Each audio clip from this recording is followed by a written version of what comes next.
The gaming community has been on pins and needles after word got out that the Sony PlayStation 3 suffered a major data breach.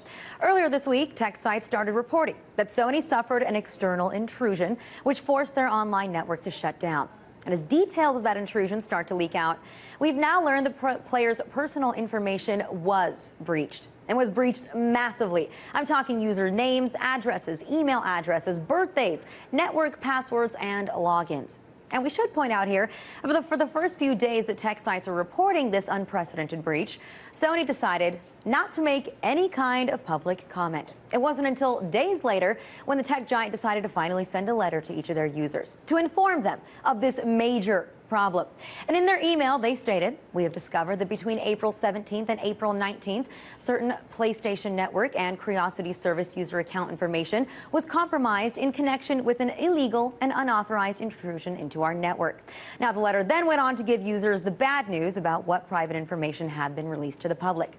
We are happy to report at least one piece of good news for PS3 owners. Turns out that while the hackers do possess some personal information, your actual credit card data was encrypted, meaning that they cannot touch it. So while gamers breathe a slight sigh of relief there, I would like to take a moment to ask Sony where the hell their priorities lie. If you remember a few months ago, we told you about how Sony filed a lawsuit against George Hotz when he released a code online to show other gamers how to modify their console and even use pirated games on their system. Sony had absolutely no qualms about going after Hotz for his attack on their gaming system. They took him straight to court.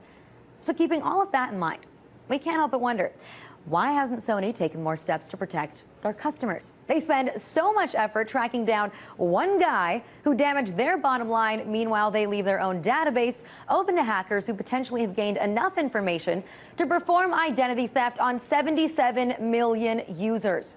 So maybe Sony should redirect some of their vast resources to protecting the personal information of customers, the people who have made Sony what it is, rather than waging a legal battle against one lonely hacker, George Hotz. And several governments, such as Taiwan, Canada, the UK, and the US, seem to agree. They're currently pressing Sony for information on this very serious breach. But in the meantime, Sony is hanging its head in shame because, frankly, this kind of data breach is one of the biggest and one of the most embarrassing in gaming history. Oh, and by the way, Xbox fans are growing by the minute.